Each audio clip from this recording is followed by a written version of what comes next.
Assalamualaikum warahmatullahi wabarakatuh. Hai semuanya, perkenalkan saya Abdul Wida, EM 190321110007 dari program studi agribisnis Fakultas Pertanian Universitas Trunojoyo Madura. Pada video kali ini saya akan menjelaskan tentang analisis tata niaga pada komoditas durian di Kecamatan Wonosalam, Kabupaten Jombang. Tugas ini untuk memenuhi tugas dari tata niaga produksi agribisnis dengan dosen pengampu Bu Nur Khomaria, SPMSI. Berikut langsung saja kita simak videonya. Oke, yang pertama saya akan membahas tentang bab 1, yaitu pendahuluan.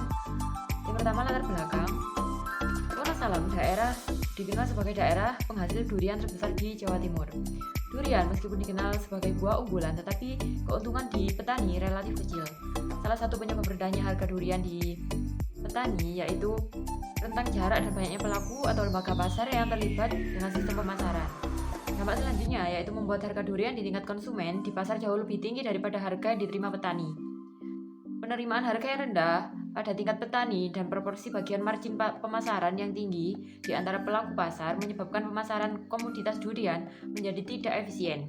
Perlu adanya upaya agar pembagian margin pemasaran yang adil di antara mengupayakan saluran pemasaran yang efisien. Oke, yang kedua yaitu rumusan masalah. Rumusan masalah dalam mini riset ini yang pertama yaitu bagaimana tata niaga produksi agribisnis komoditas durian di Kecamatan Wonosalam. Yang kedua yaitu bagaimana struktur pasar komoditas durian di Kecamatan Wonosalam. Yang ketiga yaitu bagaimana perilaku pasar komoditas durian di Kecamatan Wonosalam. Dan yang keempat yaitu bagaimana penampilan pasar komoditas durian di Kecamatan Wonosalam. Oke, sekarang saya akan membahas di bab 2 yaitu pembahasan. Poin yang pertama yaitu pendekatan analisis tata niaga produk agribisnis. Yang pertama, perbedaan tata niaga produk agribisnis dengan non-agribisnis. Perbedaan tata niaga agribisnis dengan non-agribisnis yaitu keragaman jenis lembaga tata niaga yang ada pada agribisnis serta perbedaan pelaku pasar dan lembaga tata niaga, perbedaan keragaman jenis bisnis yang ada pada agribisnis. Contohnya di kasus agribisnis, petani buah durian menjual buah durian melewati proses tata niaga agribisnis. Bisa saja produk sampai ke tangan konsumen bukan lagi buah durian, melainkan sudah berbentuk produk seperti es krim durian. Sedangkan pada contoh kasus tata niaga produksi non-agribisnis, yaitu sebuah mobil yang diproduksi oleh suatu perusahaan.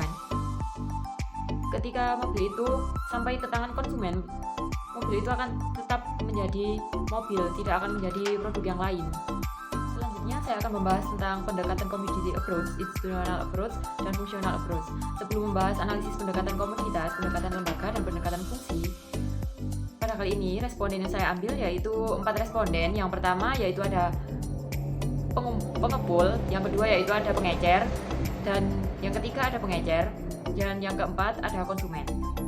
Selanjutnya yaitu commodity approach. Pendekatan komoditi merupakan jenis pendekatan yang digunakan untuk menganalisis suatu kinerja tata niaga produksi agribisnis yang terfokus pada suatu buah komoditas dari fungsi pemasarannya pada saat itu.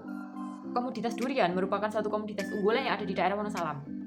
Permintaan konsumen terhadap durian di Kecamatan Wonosalam ini semakin bertambah seiring dengan banyaknya wisatawan yang masuk ke daerah Wonosalam. Pemasarannya juga begitu produk olahan atau langsung buah, dengan kata lain masih belum menjadi suatu proses pengolahan. Dalam kegiatan pemasaran durian terdapat beberapa tingkatan harga yang berkisar antara 35.000 hingga 40.000 tergantung dari jenis buah durian dan juga ukuran dari buah durian itu sendiri. Pada institutional approach, proses tata niaga dimulai dari tingkat petani sebagai produsen hingga ke konsumen. Lembaga tata niaga yang terlibat yaitu pengepul dan pengecer. Penjelasan terkait peran lembaga tata niaga. Yang pertama, petani, yaitu pihak yang melakukan budidaya komoditas durian dan menyalurkan atau menjual hasil panennya kepada lembaga tata niaga. Yang kedua, yaitu ada pengepul. Pengepul yaitu pihak yang membeli hasil dari panen petani, kemudian menjualnya lagi kepada pengecer atau langsung kepada konsumen. Yang ketiga yaitu ada pengecer, yaitu pihak yang membeli komoditas durian, entah itu dari pengepul atau dari petani, yang kemudian disalurkan atau dijual lagi kepada konsumen.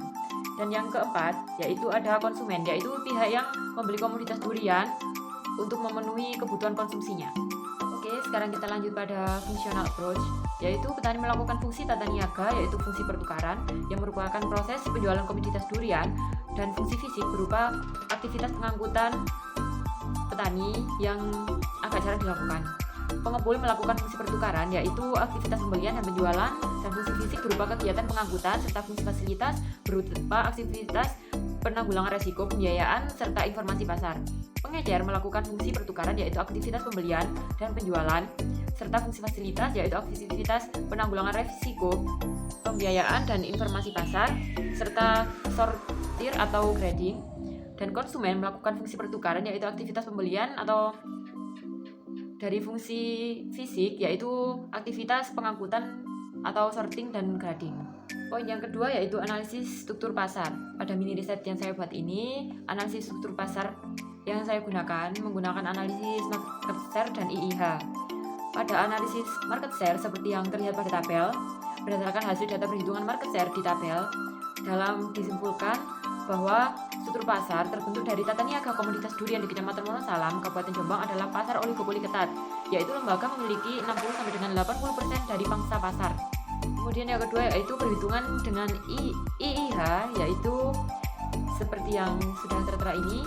Jadi dapat disimpulkan bahwa struktur pasar yang terbentuk pada tata niaga komoditas durian berdasarkan perhitungan dari IIH di Kecamatan Wonosalam, Kabupaten Jombang adalah pasar oligopoli atau oligopsoni, yaitu lembaga memiliki 0 atau kurang dari IIH atau kurang dari 1, yaitu sebesar 0,75. Oke, sekarang kita masuk ke poin yang ketiga di pembahasan, yaitu ada analisis perilaku pasar atau market conduct. Perilaku lembaga pemasaran meliputi kegiatan penjualan serta pembelian dan cara pembayarannya, penentuan harga, cara kerjasama antara lembaga perilaku pasar, kegiatan penjualan dan pembelian durian lokal di Kecamatan Wonosalam, Kabupaten Jombang. Seperti yang telah dijelaskan sebelumnya, pengecer membeli buah durian dari pengepul daerah sesuai dengan ketersediaan durian lokal. Berdasarkan penelitian yang telah dilakukan, terdapat 4 saluran dari pemasaran komoditas durian di Kecamatan Wonosalam, Kabupaten Jombang. Yang pertama, yaitu ada saluran pertama, petani kepada konsumen. Saluran kedua yaitu petani pengepul, kemudian kepada konsumen. Saluran yang ketiga yaitu petani pengepul, pengecer, dan konsumen. Dan saluran yang keempat yaitu petani, pengecer, dan konsumen. Pada saluran 1, terdiri dari petani yang langsung memasarkan hasil panennya ke konsumen. Petani melakukan fungsi tata niaga, yaitu fungsi pertukaran yang merupakan proses penjualan komoditas durian, dan fungsi fisik berupa aktivitas pengangkutan. Petani mengangkut durian setelah melakukan pemanenan durian dengan biaya pengangkutan sebesar Rp1.000.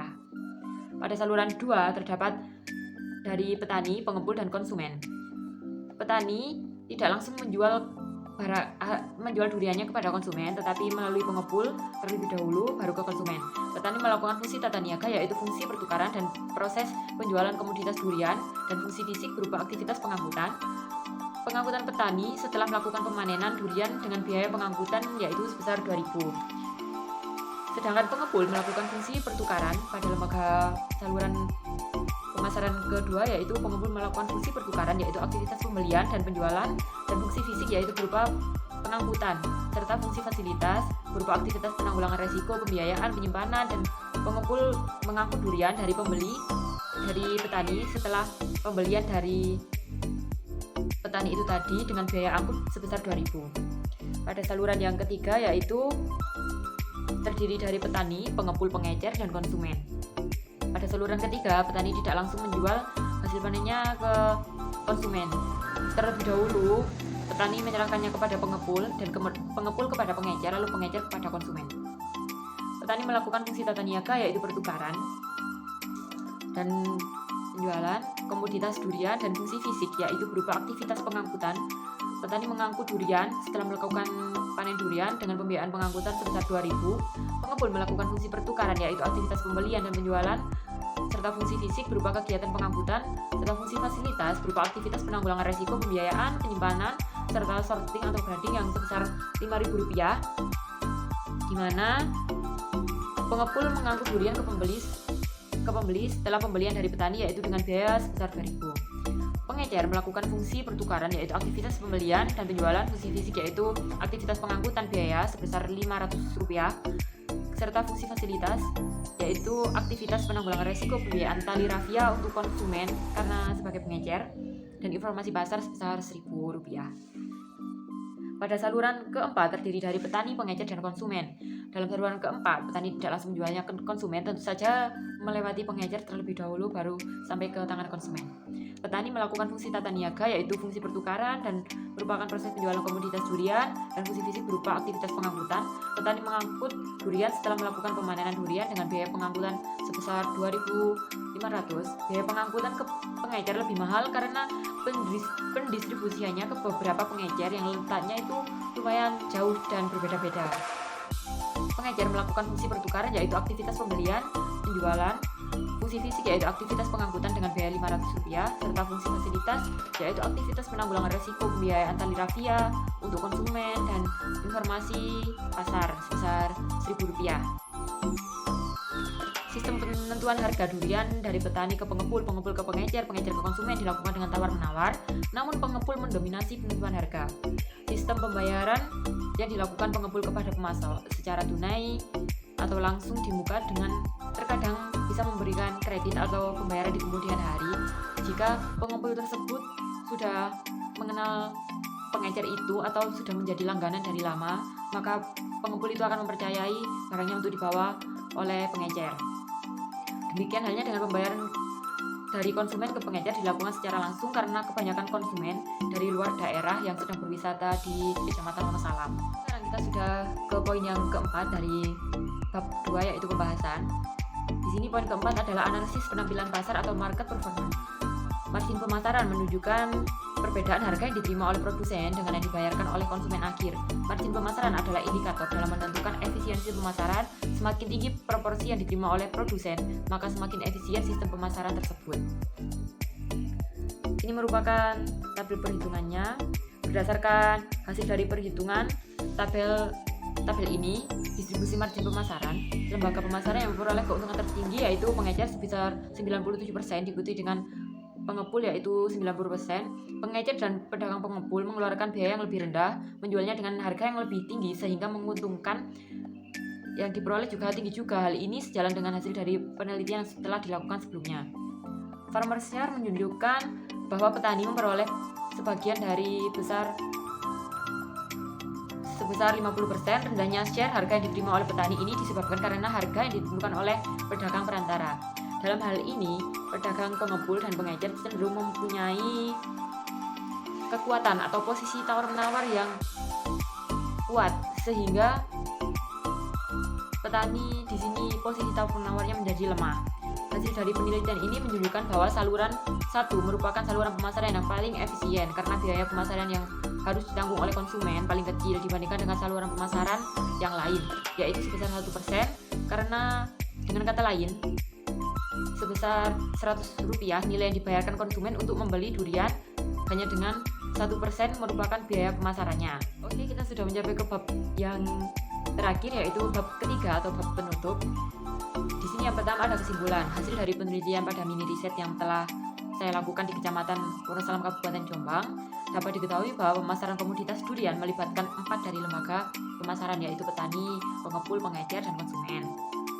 Di mana setiap lembaga pemasaran menjalankan fungsi pemasaran seperti 1. Fungsi pertukaran, fungsi penjualan, dan fungsi pembelian. Yang kedua, fungsi fisik, yaitu fungsi penyimpanan, fungsi pengangkutan, fungsi sortir atau grading, serta yang ketiga yaitu fungsi fasilitas, penanggulangan resiko, fungsi informasi. Dari hasil perhitungan yang diperoleh dari analisis struktur pasar menunjukkan bahwa perhitungan market share sebesar di Kecamatan Wonosalam ini termasuk ke dalam oligopoli ketat. Berdasarkan analisis perilaku pasar, terdapat 4 saluran pemasaran, yaitu saluran yang pertama, petani konsumen, saluran yang kedua yaitu petani pengepul konsumen, dan saluran yang ketiga yaitu petani pengepul pengecer dan konsumen, dan saluran yang keempat yaitu petani pengecer dan konsumen. Hasil dari perhitungan farmer share yang telah dilakukan, yang paling efisien adalah saluran yang nomor 4 karena memberikan bagian margin pemasaran paling tinggi terhadap petani produsen. Yang poin yang kedua yaitu saran, pengepul di Kecamatan Wonosalam sebaiknya melakukan grading atau sortir ketika buah sampai dari petani, sehingga kegiatan pemasaran durian lokal semakin efisien dan mengurangi kerugian dari pengepul itu sendiri, karena kebanyakan dari pengepul itu langsung mengambil buah durian seluruhnya dari petani tanpa memilih-milih dahulu mana durian yang bagus dan mana durian yang sudah jelek atau rasanya kurang enak atau kualitasnya kurang enak, semua biasanya langsung diambil oleh pengepul. Di sini menjadikan kegiatan pemasaran durian lokal semakin tidak efisien. Baiklah, cukup sekian yang dapat saya sampaikan. Kurang lebihnya mohon maaf. Terima kasih dan wassalamualaikum warahmatullahi wabarakatuh.